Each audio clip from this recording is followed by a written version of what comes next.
మనకి స్వాతంత్రం వచ్చిన కాడి నుంచి ఎన్ని రాజకీయ పార్టీలు అధికారంలో ఉన్నా కానీ మెయిన్గా యూజ్ చేసే ఒకే ఒక అస్త్రం, ప్రజలను తమ వైపు తిప్పుకోవడానికి ప్రతి ఒక్క రాజకీయ పార్టీ యూజ్ చేసే అస్త్రము ఉచిత పథకాలు. ఉచిత పథకాల వల్ల మనకు సమాజానికి ఏదైనా ఉపయోగం ఉందా, ఒకవేళ ఉంటే ఎలాంటి ఉపయోగాలు ఉన్నాయి, ఒకవేళ ఎలాంటి నష్టాలు ఉన్నాయి అనేది ఈ వీడియోలో ఒక కామన్ మ్యాన్గా డిస్కస్ చేయడానికి ట్రై చేస్తాను.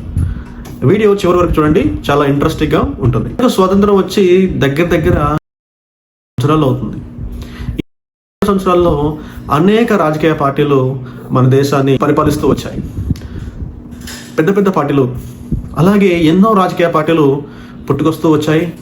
బట్ ఇక్కడ ప్రతి ఒక్క రాజకీయ పార్టీ, కొత్త పార్టీ నుంచి పాత పార్టీ వరకు ఎన్ని కొత్త పార్టీలు వచ్చినా కూడా ప్రతి ఒక్క పార్టీ ఇక్కడ యూజ్ చేసే అస్త్రం ఏంటంటే ఉచిత పథకాలు.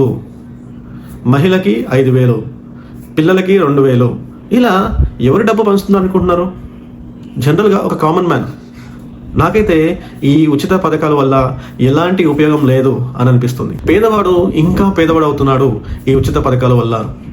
మనకు కావాల్సింది ఉచిత పథకాలు కాదు, ఉపాధి పథకాలు.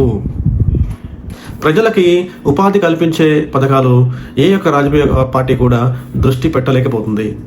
దానికి ఎన్నో కారణాలు, రాజకీయ ప్రయోజనాలు లేదా వ్యక్తిగత ప్రయోజనాలు ఏదైనా కావచ్చు.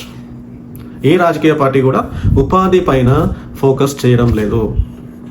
ఎంతసేపు ప్రజలను వాళ్ళ రాజకీయ పార్టీలకి బానిసలుగా మార్చుకోవడానికి ఈ ఉచిత పథకాలను అయితే ఇస్తూ వచ్చాయి. ఇక్కడ మనం వ్యవస్థని తప్పుపట్టే ముందు ఓటర్ని కూడా తప్పు పట్టాలి.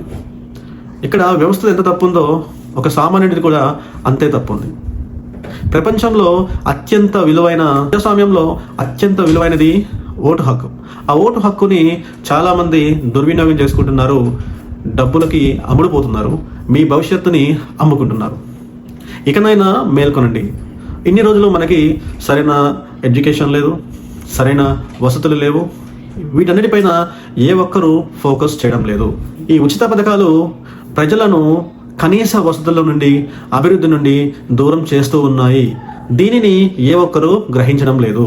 నాకు ఎక్కడ బాధ అనిపించిందంటే 2026లో పుట్టుకొచ్చిన కొత్త పార్టీలు కూడా ఈ ఉచిత పథకాలనే వాళ్ళ మేనిఫెస్టోలో పెట్టడం అనేది నాకు చాలా చాలా బాధాకరంగా అనిపించింది. మన దేశంలో ఇప్పుడు అత్యధికంగా యువత ఉన్నారు. ఆ యువత టాలెంట్ని మనం కానీ సరైన క్రమంలో, సరైన మార్గంలో మనం డైవర్ట్ చేయగలిగితే మన దేశాన్ని ఎంతో అభివృద్ధి చెందేలా చేయొచ్చు.